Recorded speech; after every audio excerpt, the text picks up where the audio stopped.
Welcome to episode 29 of Ask Paul Kirtley, and actually it's not all about Ask Paul Kirtley on this episode, it's really Ask Ray Goodwin.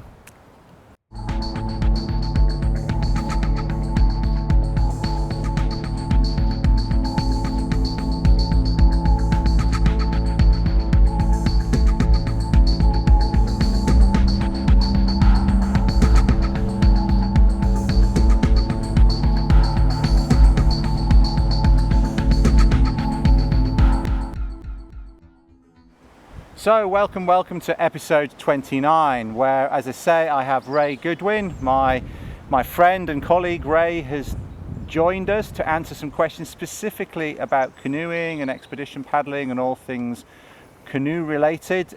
Those of you that watch the show and listen to the show will know that Ray has been going to come on, and some of you have been so kind as to send in some really good questions, and we'll get on to those very shortly. But the reason Ray's here right now is to mark the publication of the second edition of his great book. Cue the book. And Mr. Kirtley on the cover. Fantastic. Yeah. And I didn't pay him anything for that. No, it always amuses me because the actual photograph is so tranquil, and yet I saw that shot first thing in the morning in Canada when we were on the French River, and I knew where I wanted the canoe. So Paul's out there in this beautiful still morning, and I'm shouting, left a bit, right a bit, no, left. And I had to put him through Paul through composing the picture. And I just took 3 photographs because I knew exactly where I wanted, but it rather broke up the calm of the morning. No, it works though. It works. It's a great photo, and it's even better now that it's made the front cover of the book. So Ray, a lot of people do already know who you are, and certainly people who follow me and follow the show know you, either because they knew about you anyway, or they know about our association, the fact that we work together. But for those people who don't know you, could you say a few words about your background in paddling, and without doing a sort of autobiography, but just for people to know the context of where we're coming from with the questions that we're going to answer. So. Well, I started in my career really in the mountains, and I've spent my whole working life in the outdoors. Did a few years as a teacher, but in my 30s I started paddling, taking kayaking and sea kayaking. And then late in my 30s started paddling canoe, and it really inspired me, both in terms of something that had come from the mountains, which is to do big journeys. And I just saw all these possibilities in Britain, met up with some really good people, did some amazing trips, including the first circumnavigation of Wales by any paddle boat. 25 years later, it's still not repeated. And I just loved teaching it, coaching it, guiding canoes, and just travelling. So that's really what I'm about. Highly qualified in my field. First coach to get level 5 in three disciplines, but past my sell-by date in whitewater kayak, I can assure you.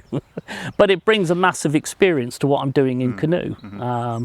I've been questioned and pushed and challenged all along the way, and I don't just come from a canoe background. So when I'm talking about rivers, everything from the Grand Canyon of the Colorado to rivers in Nepal coming off of the Everest region.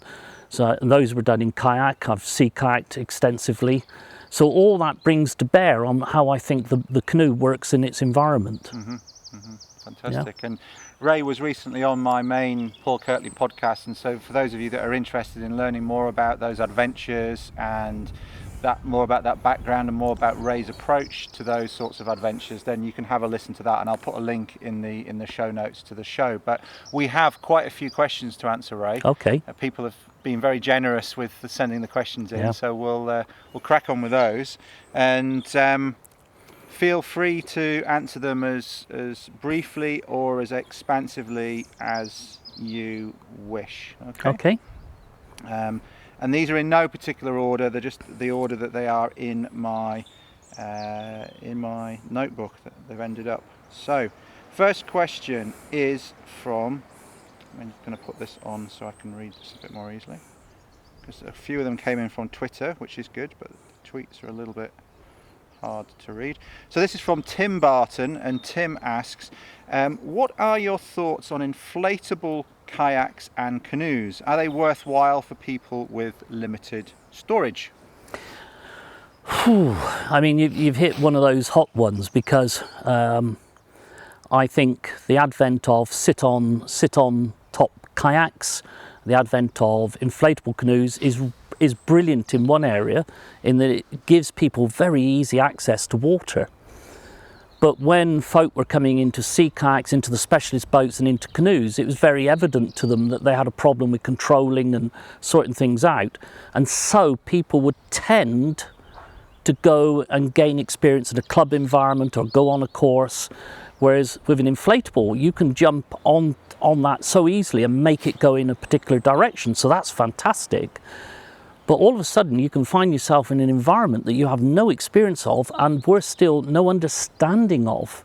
And we see this on Llyn Tegid, on Bala Lake. This time of year, you know, we get a hot day, like this last weekend, and you'll see people in inflatables, no buoyancy aids or PFDs, no life jackets.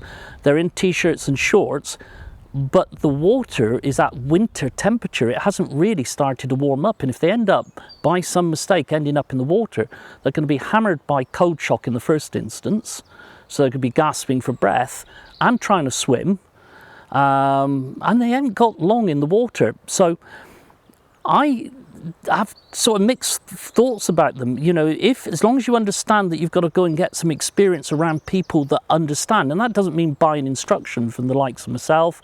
You don't necessarily have to go on a course, but you need to be around people who understand that environment, because you can get yourself into a really serious place without you even realizing it's serious. The other side of that coin, I had a couple of guys who did the most amazing first descent of a river. Or their aim was to go to Iran and start a river as high as they could up in the snowfields and start walking down, and then to jump into the inflatables and do as much of the river as they could. And in fact, they ran into a few problems with military zones, so they ended up cycling the last part of the route. And they had an incredible time. But they made a point of getting some instruction with myself, talking to other people, trying to get some experience of what they were about to do. So yeah, great. You know, I think it's fantastic. Just bear in mind that you're going into an environment that you can access so easily and you don't understand. But other than that, they're great fun. Yeah. And that's Tom and Leon you're talking about. Oh, absolutely. Yeah. I mean, I'm full of admiration for them. I mean, if I had the time and energy, I would have loved to have been on that trip with them. I mean, what they did. And, you know, it's people with vision seeing an adventure and seeing, well, how are we going to do it? And they couldn't have learned how to kayak it in the given time. They didn't have the experience. But with the safety background and, you know, being pretty switched on guys, they could safely do that journey. I think they had one or two little interesting times. And I think where it got a little bit hairy, they decided to come off the river, didn't they? Oh, absolutely. Yeah, I think so. But I think it's important what you said, because a lot of people look at flat water as safe, and they look at moving water as dangerous, and they'll go. But I'm really glad you started off with the point about going on a warm sunny day, going on what seemed like calm, safe water, because that's where they may get into serious difficulties. Absolutely. Yeah. And we did have somebody disappear on Bala Lake. Divers had to go in, and it was exactly that. No buoyancy aid, cold shock, and they just sank. And there's absolutely, it's needless. It's needless in something that should just be pure fun. And it's environment. And I think, you know, I'm going to be coming back to that quite a few times in this, is about understanding the environment rather than necessarily being able to twiddle or paddle. Yes, good. All right, next question. This is a slightly left field one, as far as I'm concerned anyway, but I think I understand where he's coming from with this, or what motivates him to ask the question. So this is from Richard. He's in the UK. And his question is, he's wondering about living and sleeping in an open canoe on the water. Any tips? And he says he's mostly wants to know about arranging sleeping kit in a canoe. And he hasn't said why, because again it's Twitter, it's quite a short question, but my personal view is that he's probably worried about, well, he probably wants the canoe in places where maybe land access is a bit of an issue, and maybe he's thinking, well, if I just sleep in the canoe, I don't have to trespass. So, which is fair enough, but I'd be interested to hear your thoughts on that. It's, I have been asleep in a canoe. In fact, several times when I've been paddling tandem, the front person, the bow paddler, has often thought I was asleep in the back of the boat. But I've done some pretty big journeys where I've actually nodded off while I've been paddling, sort of 18 hours into a paddling day, and the conditions are good. So, but I've never deliberately slept in the bottom of a canoe. And there's a side of me that goes, I'm not particularly keen on that for myself, because it would mean I would be lying under several pieces of wood, and should I manage to capsize in the night, no reason why I should, but then I'm actually part of the boat. I'm in a sleeping bag under bits of wood, so I would be quite wary about doing that without making some alteration in the boat. And then the other side of that is, if you've got rain, then unless you've got a really good way of keeping the water out of the boat, it will collect in the bottom. As simple as. And so if you're on the bottom of the boat, that's going to be a pretty wet spot, even with a thermarest or some form of matting underneath you. It's going to be a damp place. So I've never really considered it. But then every now and again somebody talks about it, and I think maybe once in my life I ought to do it. And apparently, to be a true Canadian, you must have made love in a boat at some stage, but I would have thought that was more unstable than sleeping there. Possibly. Although those old Peterborough canoes were quite heavy, weren't they? Yes, I'm not going any further than that, Paul. We weren't to discuss this side of matters. All right, fair enough. So, I'm sure it's possible, but I would just be very careful and think about the consequence of actually turning the boat over in the night. So if you have nightmares and you jump up and around a lot at night, I wouldn't do it. That would be my advice. Okay.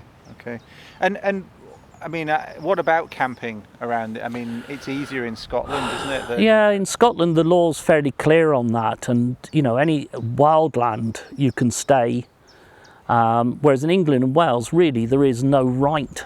You can have access land, particularly on hills, where you have a right to cross that land, but there are a lot of restrictions on that. I mean, it's reasonable, but you've got no right to camp on it, and all riverbanks are going to be owned. So my policy in England and Wales has been, if I'm doing a longer journey and it's just me, one or two other people, we pick what appears to be a very quiet spot with no obvious fishing path, come in quietly, don't make a lot of fuss, make sure we leave absolutely everything immaculate in the morning and go again. And very often we're gone very early indeed, because there is no ingrained right to be there. But most landowners, if there's only a small group, most are okay. Yeah, it's about being respectful at the end of the day. Oh, very much so.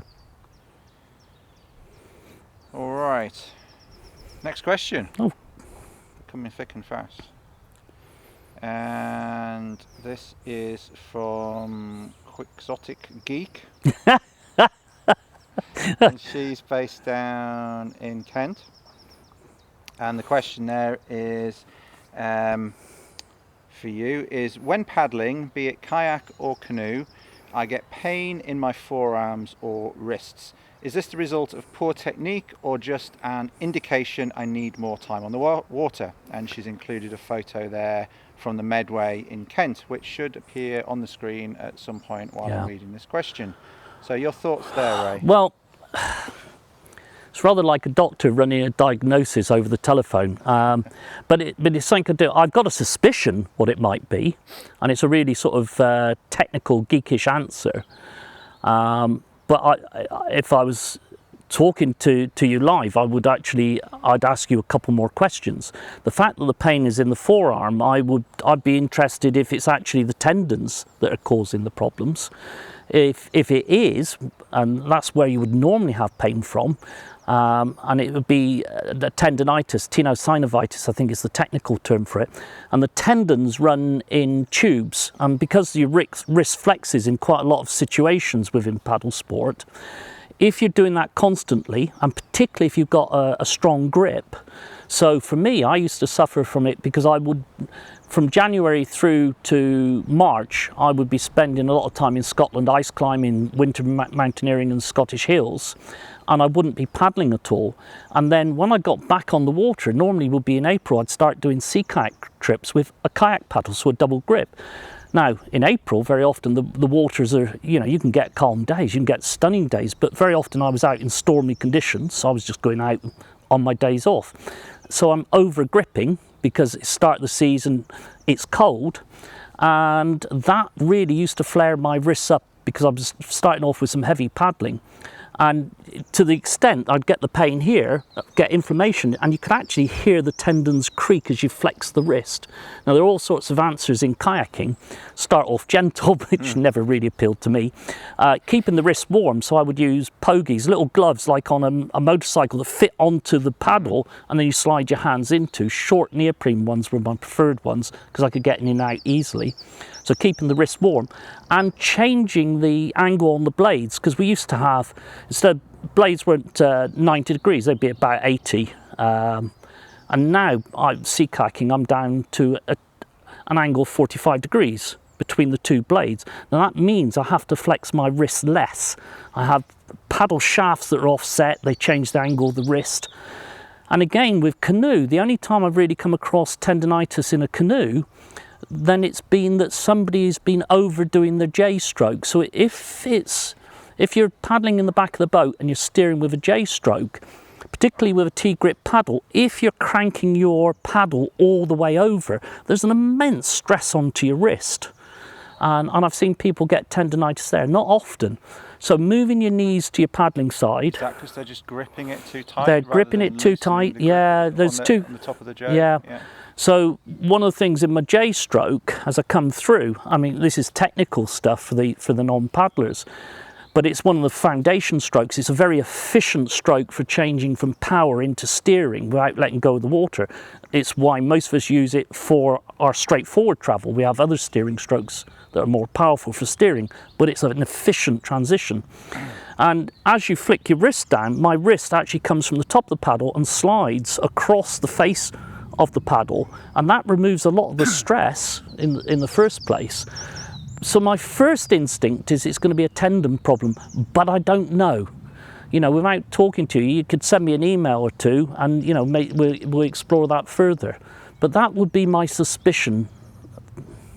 Okay. So very technical. That. Sorry. No, that's what people want to know. It's all solvable with that, though. Well, that's good. That's reassuring. Yeah. And even send a video to Ray if you can. That would actually be the best. If you can get some video of yourself paddling, and then a few more things about the symptoms, I can talk about it. But the number of times I meet people, I had a guy the other week who said, he didn't do a J stroke because he'd broken his wrist. So I actually got him to do a J stroke, and the moment I saw him doing, I realised he was stressing his wrist unnecessarily. So with 10 minutes of instruction, it was sorted. At the end of the day, he turned around and he said, that's easy.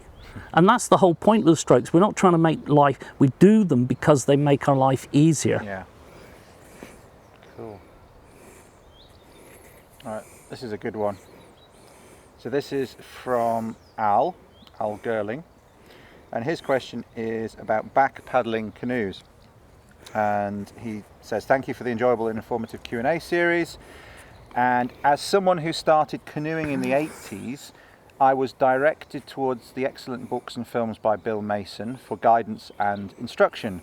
As a result, my paddling style is based on those books and films and involves a lot of back paddling to slow the boat down to better position yourself when descending white water. Not exclusively, of course, there are times when vigorous forward paddling is required too. He says, though, I've noticed that this style of paddling seems to have fallen out of fashion, and I certainly don't see so many examples of it now. I'd like to know if you teach this at all, or has it been relegated in favour of a more aggressive kayak paddling style? Many thanks, Al. Okay, so that's an interesting one, because the Bill Mason books in particular, more influential, the books on me than the films, but Bill's very, very much a hero of mine, and his book was a major inspiration for mine. You know, I just felt there was more to tell than when Bill was there. And just the idea of sequences of photographs, I owe so much that inspiration. And the other weekend, Becky Mason, his daughter, who appears as a young child in those films, was at Ross on Wye. We were guests of the association at the same time. So my daughter, that's the Open Canoe Association. Open Canoe Association. So I got to paddle with Becky, chat with Becky. You know, I've known her for some years now. So I use both aggressive forward and reverse paddling, and I think two things. When I started in the canoe, I think a lot of the people who were teaching me really wanted to massively emphasize the difference between paddling a kayak, which tends to be done under aggressive forward speed in hard conditions, and paddling a canoe. And they basically, you know, were telling us to move forward in the canoe, to do everything in a rapid, slowing down, which was all right in some rapids. But as you said in your question, that's why I like your question. You said, but there are occasions when you need to go forwards and be aggressive. And I was by my nature, because I wasn't afraid of the water, I was trying to run some very hard rapids in canoes. And what I was finding was the method that they were selling me didn't work. And then I started blending what I do in a kayak, that aggressive speed, but becoming good at doing, well, this reverse paddling to maneuver. So I teach a blend of both. And one of the things I try to do very much is explain to people why that reverse defensive style works brilliantly. And one of my local rivers, the Twerin, there is one bend and one eddy that if I get people to slow and do reverse as you suggest, then I never ever have a problem. And in fact, on the eddy, it really helps break up a very long rapid. We have somebody stood in the eddy with a paddle, and as the person slows the speed and moves the boat towards the eddy while still facing downstream, they use the paddle as a hook, rather like on an aircraft carrier. Never had anybody in the last 10, 12 years miss the eddy. Having said that, particularly on film, in the next week, somebody's going to miss it and cause a real problems. You know, that's the nature of the beast. Just hope it's not me.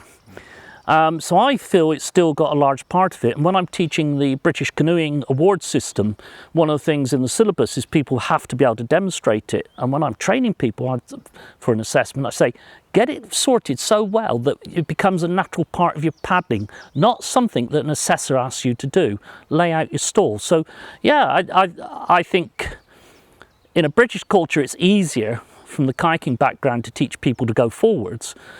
But to be an all-round paddler, you should be able to use both. So yes, it's still there.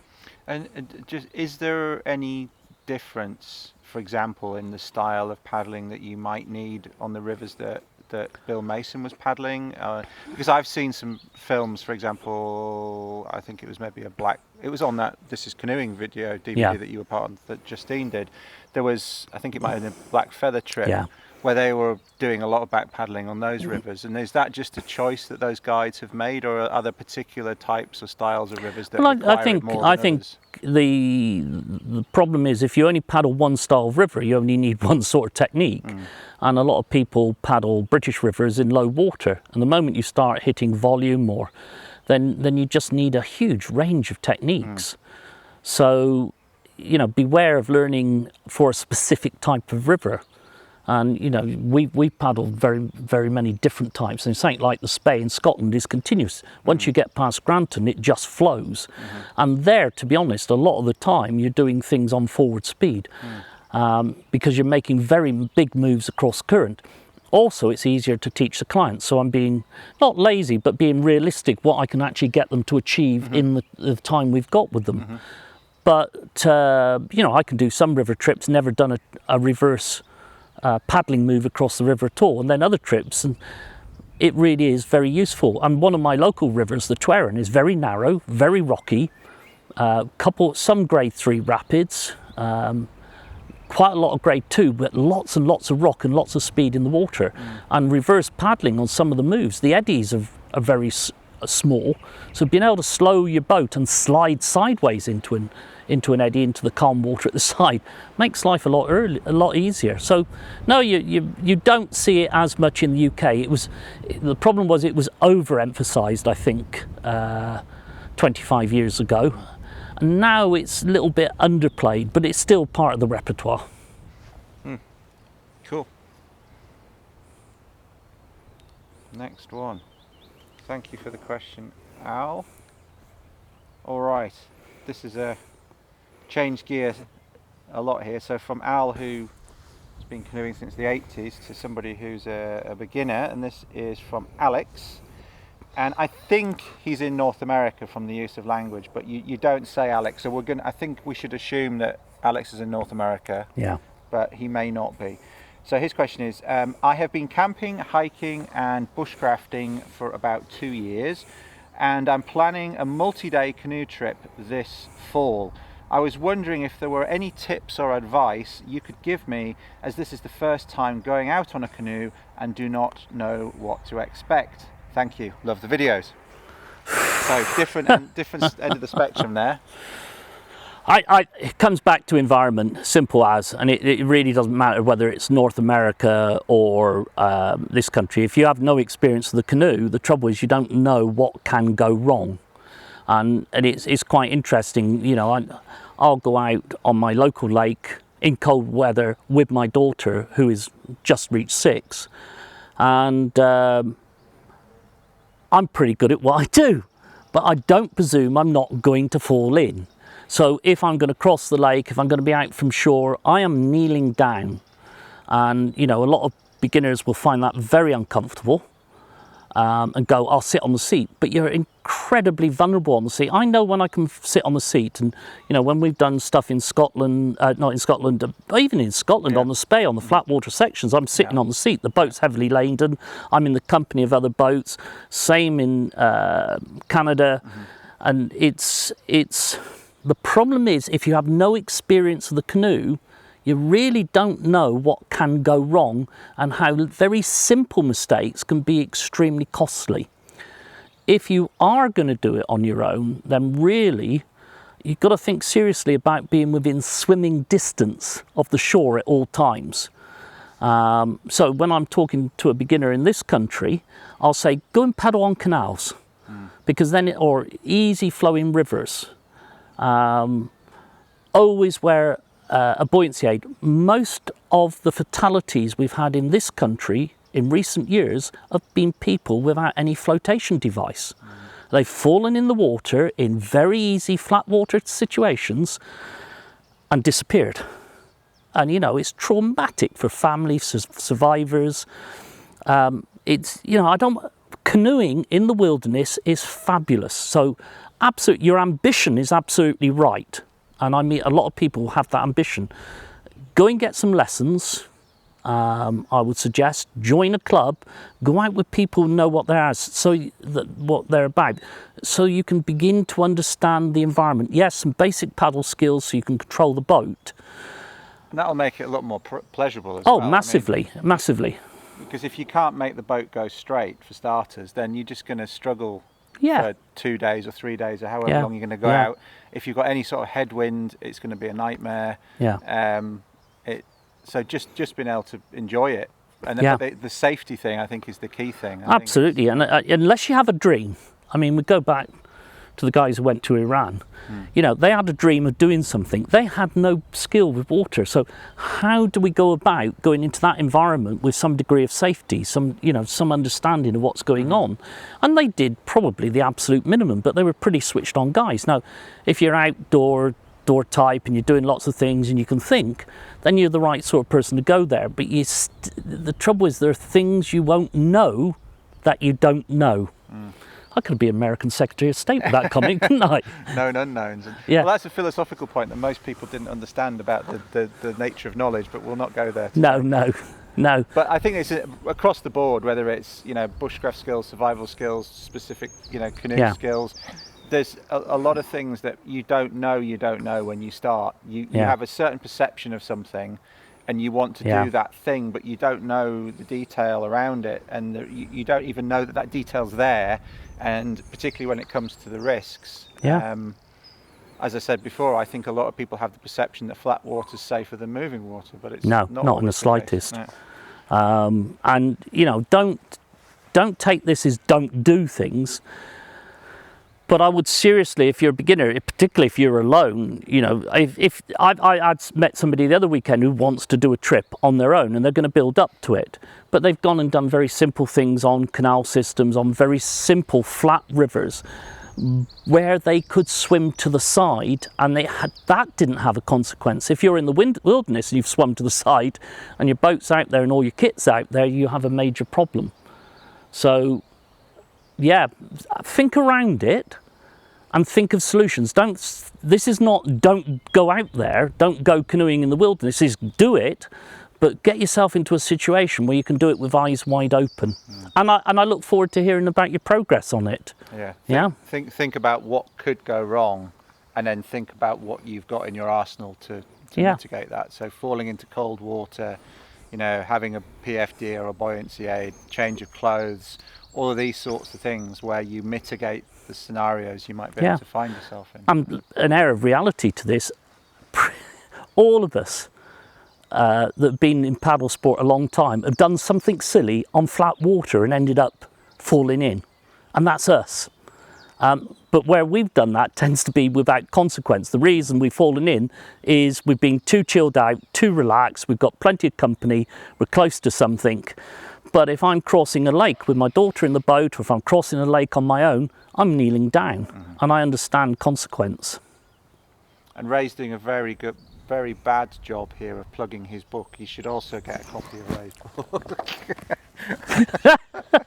Because a lot of the basic stuff in terms of considerations are in there. So. Yeah, and the book does one thing, and being around people who understand that environment, who are canoeists, who've done trips, really, really key. Yeah. Steve Bailey, who you know from Windermere a couple of years ago, he and Sally came and did our Windermere Expedition Canoeing Skills course, and his question is, as you know, arthritis in my knees and ankles makes kneeling in a canoe for extended periods quite difficult. I wonder if you have any experience of using what I think is called a canoe saddle, which I think would take some of the weight off my painful joints, but still keep the centre of gravity low in the boat, allowing for better stability and control compared to using the seat. Okay. I have reservations about saddles, particularly with traditional canoes, because Could you explain what a saddle is? Yeah. For people that Okay. don't know? Most saddles nowadays are made out of shaped foam, and you'll sit astride them in a kneeling position. They have really nice, comfortable cups to put your knees into. The knees are spread fairly wide on them. The feet may be on footrests, rather like in a kayak, the ones that you can slide to get them tight enough. And there are a lot of variations on that. And in specialist canoes, which are designed for paddling very much like a kayak in much harder whitewater situations, they work brilliantly. They make you part of the boat. People add straps that come across the thighs, other systems to actually fasten you down into the boat. They all have quick release systems. They're designed to be able to roll back upright again, these specialist canoes. So that all works well, and it may work, but in a traditional canoe they tend to be wider and you're fixed in the middle of the boat, so I find that quite awkward. The thing you could consider is what a racing boat or some of the more specialist boats would do, is instead of having a seat that you can kneel on, they actually have a lower seat, and very much like a very old-fashioned farm tractor seat, a little bucket seat that you fit into. And the fast race boats that I've used, or fast touring boats I've used, and I went to United States, to Minnesota, paddled in the Boundary Waters, and that's an interconnected series of lakes. It's been the route, it's the Boundary Waters because it's the border of Canada and the United States, and one of the canoe routes is actually the border. That's how the border was marked. It was such an important route. Almost exclusively there, people paddle Kevlar canoes. They can be as wide and as stable as the plastic canoes that many Brits are familiar with. you don't kneel in any of them. The seats are lower down, you sit in a bucket seat, you use shorter paddles, and it works brilliantly, and they're very, very stable. The whole thing is worked around that. And I would consider moving to a system like that, lowering the seat, maybe a bucket seat. They even put an adjustable footrest in them, which is a bar across there, so you're very much part of the boat again. And I've paddled, you know, fairly straightforward white water in them. The main limitation, I've been in a Kevlar boat, I don't want to bounce off rocks. Kevlar itself. Yeah, it's the Kevlar itself. It's a robust material, but it's expensive. I don't want to put dents and cracks in it. So I think my solution would be more to go for a lowering of the seat, look at a footrest system, even look at maybe a bucket seat. You know, have a look at, there's some pictures in the book. I'll mention the book again. Yeah, I'm getting there. I'm getting the idea of this now, long last. I have a chat to a few people that import the Kevlar boats. It doesn't mean necessarily you move over to that, but can you get that sort of seat system and have a look at some Kevlar boats, and you know, what part of the system would you have to buy to be able to fit it? Is the plastic side of your boat too high? But that's the route I would go down, rather than a foam saddle, to be honest. Cool. Yeah. Interesting. It'll come to me in the end. All right. This is from David Adams, who I believe you know was on the... Hi, Dave. And his question is, can you ask Ray where he got his bug suit from? I did a workshop with Ray at Canoe Fest on planning an expedition and plan to do the Bloodvein in 2017 with friends. Reed McLachlan also suggested that bugs on land in August could be a problem, especially in the latter stages of the trip. P.S. Please have a look at Ray's expedition axe. It needs some TLC. I will do, David. Yes, thank you for that, David. I do appreciate. I'll get Ray to dig it out of his shed later on. No. What you don't realise, Paul, is I actually set David up with that because I thought you'd be so embarrassed you'd sharpen it for me. You did a wonderful job on my knife. Thank you very much indeed. I'm going to put the before and after, because I edit these as well. So I'm going to embarrass Ray. I'm going to put the. Hey, do I look like the sort of guy who's going to be embarrassed? No, he's not. Before and after of the knife that he had, that he gave me to sort out. Yeah. Well, I did offer, didn't I? No, you did indeed. But the best axe one has got to be Norman's axe on the French River. Yeah. Yeah. And that was I'd given him that the year before. And he left it out all winter in a tree stump. And when we rocked up in his camp, we came up and there was the axe that you'd given him, and it's still in the same tree stump the whole winter. He's worse than me. I'm going to link to that. I did an article about how to look after your axe, and that was a prime example of it was classic. how not to look after Bransford's axe. But anyway, answer the question. So which was? Which was? Bug suit. Where did you get it from? Bug suit. And will this be a problem on the Bloodvein in August? I've done the Bloodvein 3 times now. The first 2 times the bugs weren't really a problem at all because I was doing it in September, but we've just done a September trip on it, Paul and myself, and there were mosquitoes around, and there weren't many, and if you get a muggy warm August there will be more, and I would certainly have a complete bug suit. And I believe mine is the Bug Suit Company. If you look them up online, it's a Canadian company. If I was going out in August, I think I might order mine and get it shipped to the UK. And the reason being, you're coming to the end of the selling period of bug suits in Canada. They start in May. Yeah, and really, they start getting bad in early May in some places. So if a shop runs out of stock, they're not going to restock in August or at the latter end of August. And I've done that before. I've ordered for my partner Lena. She's badly affected by mosquito or insect bites. She'll just swell up. The swelling will spread down the arm or across the face. Just from one bite. One bite for Lena. Quite terrifying. She now has to take stuff with her. It's not it does. Yeah, antihistamines and the like. And the bug suit's great because it's not heavy, so on a really warm, muggy day I end up wearing the trousers because they're just so lightweight, but the material is very tightly woven so the mosquitoes can't bite through it. They've got cuffs on them and little straps to go under the foot, and the cuff tucks down into your boot so they don't get at your ankles.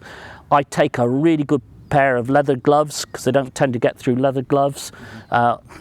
They go through jeans easily, so I would order it in advance. Bug Suit Company, look it up online. If you have a problem with that, send myself or Paul an email, and we can sort that. I'll try and find the link to the company and put it on the show notes as well on my blog.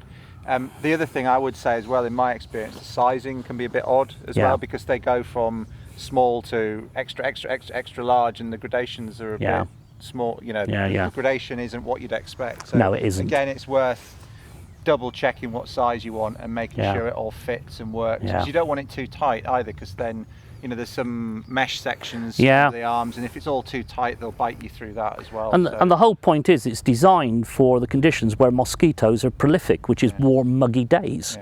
And so you need clothing that's very light, and sometimes I'll just wear a shirt, and sometimes I don't wear anything underneath them other than shorts, chap. But other than that, it'd just be me underneath. And then other days I can fit other clothing either under or over it, because it's surprising what they will bite through, and it does make for a better experience if you can get rid of one of the major sources of irritation. Yeah, it does. Good.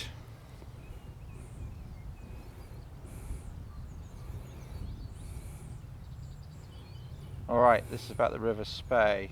This is from Gavin Henry, who was on a course with me recently. Hi Gav, and his question is about the River Spey trip that we do. What skills are needed for the River Spey trip, and how can he get those? Book 20 days with me in advance of it, you'll be fine. No. Okay, what do you need? It's in terms of the paddling skills, and we have a sort of top-up day before we go down the river, so we have a whole day practicing skills. But you're going to be paddling tandem. If you're in the back of a boat, you need to be able to do, at the minimum, you need to be able to steer the back of the boat. You need to be able to do a ruddery type stroke to turn one way. You need to do a sweep stroke to be able to turn the other way. Useful if you can do a J stroke, it's more efficient, but you want to be able to control the back of the boat and give it forward power. If you're going to be in the front of a boat, you need to be able to give power, but more than that, you need to be able to do two things. You need to be able to turn the front of the boat so you can aim it where you want to go, but you've also got to be able to stop the front turning. So if the boat starts going away you don't want to go, you've got to be able to stop that. Now, the strokes you use to do that are identical. So if you can look it up, there's a very good book we can recommend, isn't there? Excellent. Yeah. Bill made. Yeah, you heard about that? There's a second edition. Yeah. Second edition. That's the one. Right. Are you on the cover or something? No. But as a minimum at the front, a draw stroke. So it's a stroke to take the boat that way, which will also stop it from going the other way. And a thing called a crossbow draw, which would take the boat in the other direction. So if you've got those two strokes, and any knowledge of white water whatsoever is extremely useful.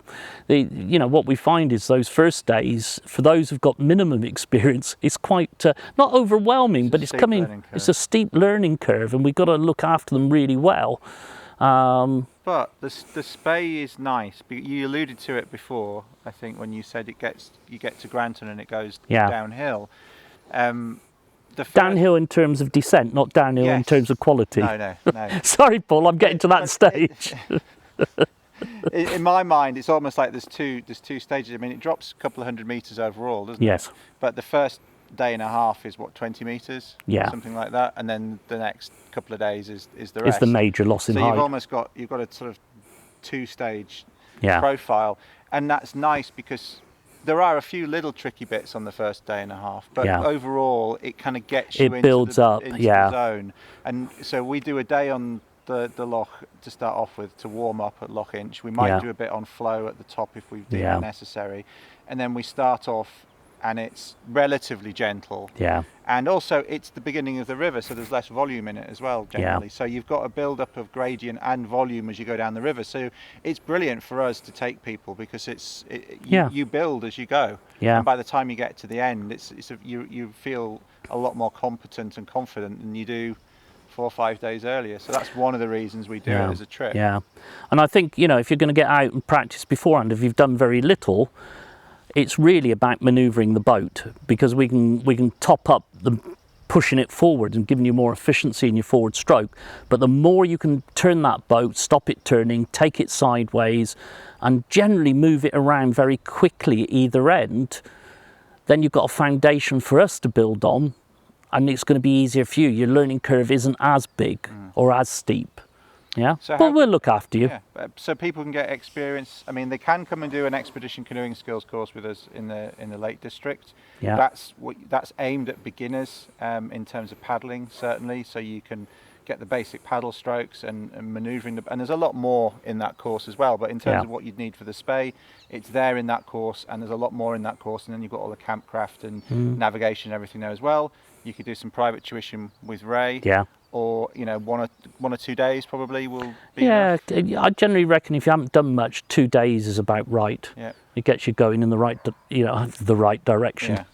Or find a local instructor to do a couple of days, or find a club where they're actually interested in canoeing, not just kayaking. No disrespect to kayakers, but there are a lot of canoe clubs that are called canoe clubs, but they largely just kayak. Yes. So find a club where people actually like to go open boating as well, or if there's a section within that club that like going open boating, and get some basic skills from them.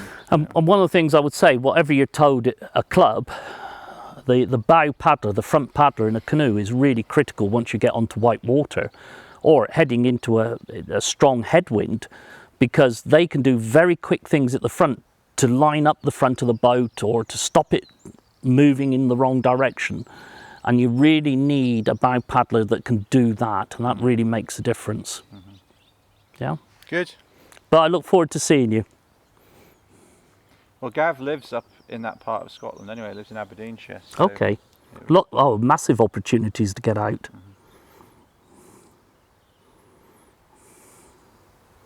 So this is from, next one is from Peter Forrester, and he's actually coming on our Spey trip this year, on one of our Spey trips. And his question, if I can just get this the right size, his question is, I recently had to sell my canoe due to the fact that I was struggling to store and transport it, so barely got to use it. Thus my ability as a paddler has begun to suffer. Do you have any advice on storing and transporting canoes in the UK, and how do you arrange getting back to your vehicle after a trip? Hope that makes sense. Well, I'll throw in to start off with, think about that before you do your trip, but getting back to your vehicle, just get to the end. But anyway, I'll leave okay, but I'll leave the getting back for the moment. We'll just get onto the river for the moment.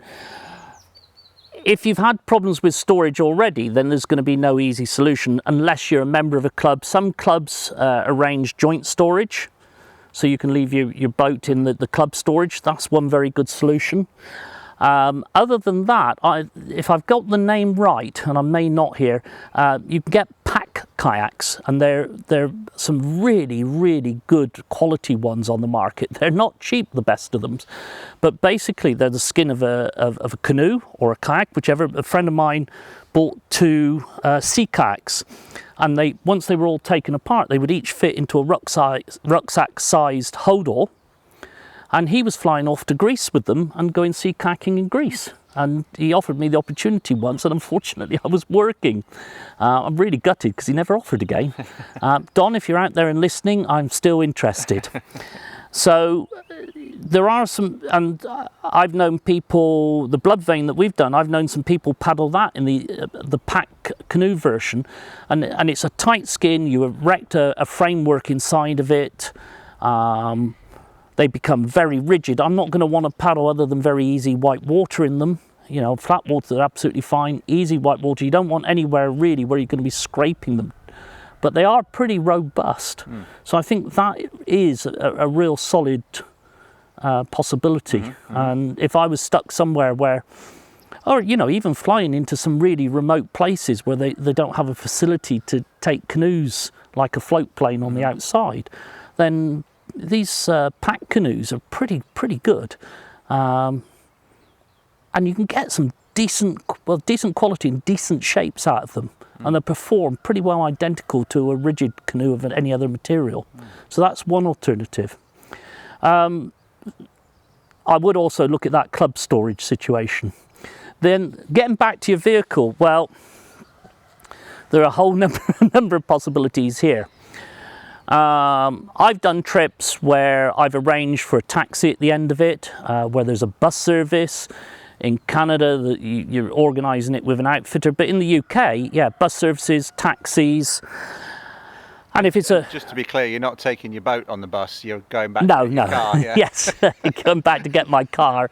And in Scotland, for some of the trips like the River Spey and the Great Glen and a few of the other trips, there are people there, outfitters, who will rent canoes to you, but they will also organise the shuttle. You know, you can go to their depot, leave your vehicle, your stuff for the end of the trip, they'll run you to the start. So there's certainly a possibility there. I've done a lot of hitchhiking in my times. When I started as a climber, you know, right the way through from when I was 16, I was hitching all over the country to go rock climbing, and it was just a normal part of what I did. So when I started paddling, if we only had single vehicle, then hitching back to the start was fairly normal. I had a kayaking trip in the Alps where on the very first river we ran, we got to the bottom of it, and I had a pair of shorts, a pair of flip-flops and a t-shirt. It was a sunny day, put those on, kept my buoyancy aid with me to say I was a paddler. Not sure it made a lot of difference, but it told people why I was hitching. Stuck my thumb out, and the very first car picked me up and ran me back to the start because it was a single road. Next river, my mate has a go, and 2 cars went past him. And I said, "This is no good, mate, you're no good at this." So he said, "Go on." So I stuck my thumb out. First car, a Mercedes, picked me up, took me to the start. So I was really on a flyer.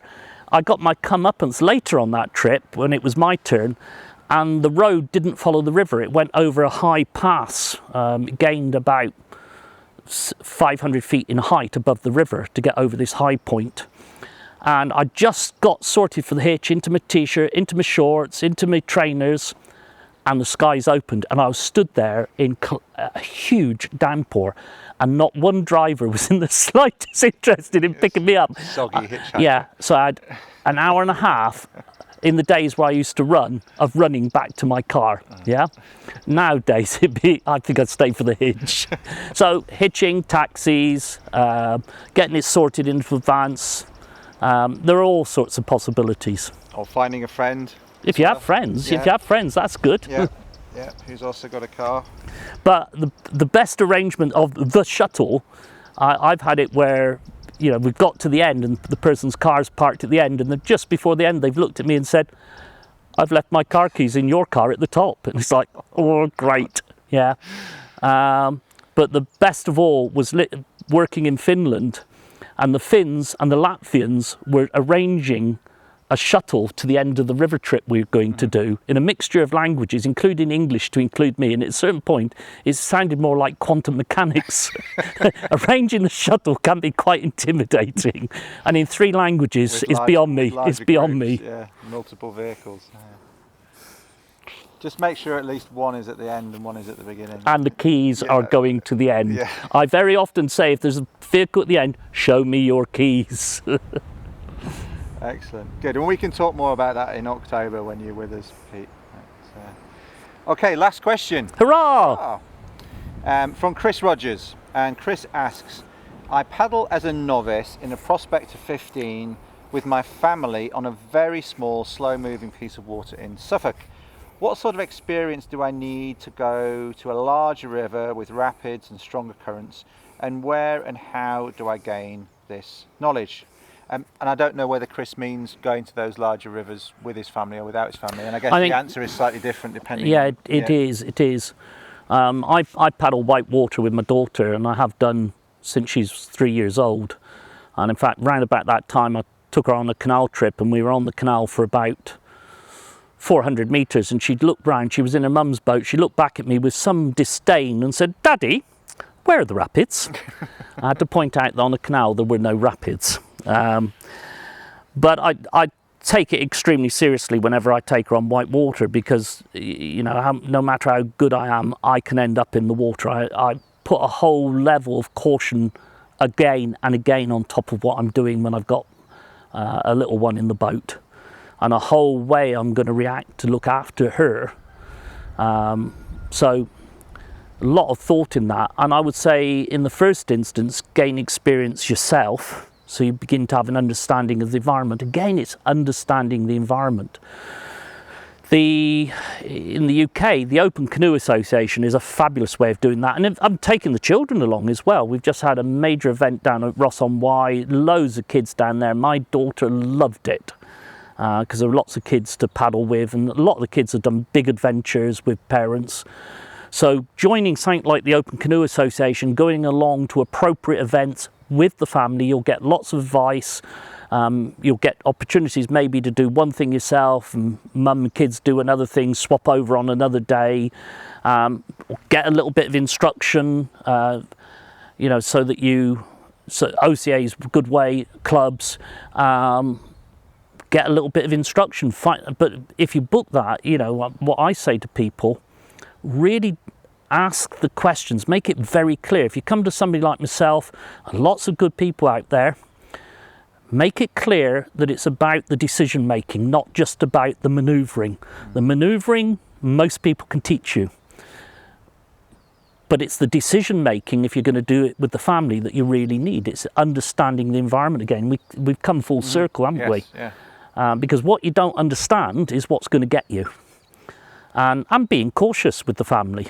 But it's great, you know, I've had so much fun with my own daughter, with other kids in whitewater. It motivates them, it's lots of fun.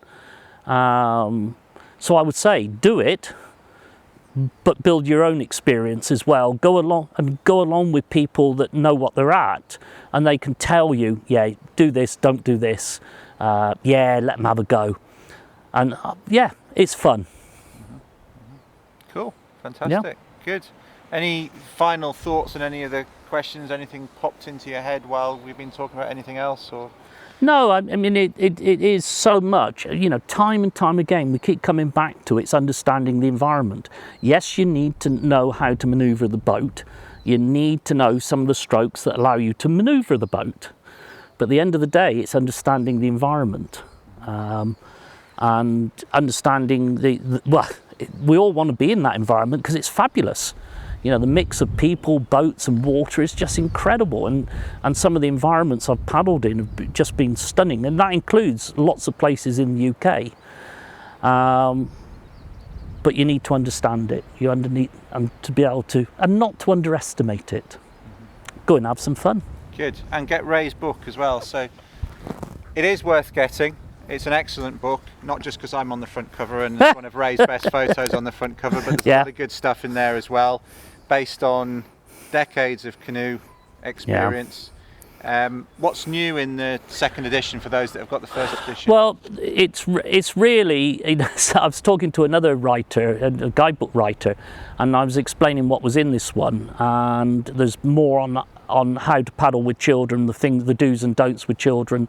There's more on how to create mental maps of rapids, how to create where you look, how you decide where you're looking at any particular time. There's more bits and pieces that have occurred to me over the years, because a lot of my customers come with their own ideas, and I'll take a bit from this person, a bit from that, and my own ideas. And then some really good examples as well of where you can expedition, sort of really trying to be inspirational. You know, it's about inspiring, I think, as well as telling you how to do things. But it's very much, and Mark, the other writer, was saying, is it the director's cut? And I was really happy with the first edition, pleased as anything with that. But I think this is the director's cut. This is the one that I really wanted. But I didn't know I wanted it at the time. So how many? It's not just a few extra photos, is it? I mean, there's about no. There's 127 extra pages, but spread throughout the book, so you can't just buy a chunk of 27 pages, and 100 extra photographs. So we've got to be close on 1,000 photographs in the book, because and again, you know, that's the thing with a book in general. I normally got the photographs before I did the writing. And I've got you know, that way the two things tie together really closely. Whereas I think a lot of people have done writing and then tried to illustrate it and get the photographs. And sometimes taking the photographs has made me reevaluate what I actually do. because I go, oh, I didn't realise that. So I think there's a lot of accuracy in that. And how can they get the book from you directly? Where do they need to go to? How do they Okay, need to the contact you? easiest way with me is, you know, if you're on Facebook with me, then just send me a message on Facebook. The website is raygoodwin.com. No gaps in there at all. So raygoodwin.com. There's details on that. And if you really want to, you can get it on Amazon as well. But I don't make as much money. Yeah, and that's important.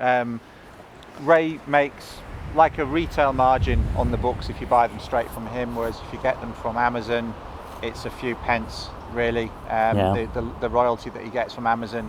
So, but if you do buy the book, make sure you put a review on Amazon for Ray, wherever you get it from, because that helps as well. Yeah. So thank you to all of those that have already got books. Thank you very much, Paul. And please do get hold of the book if you don't have a copy already. It is excellent. Even if it does have a picture of me on the front, it's still worth getting. It's better than the last cover.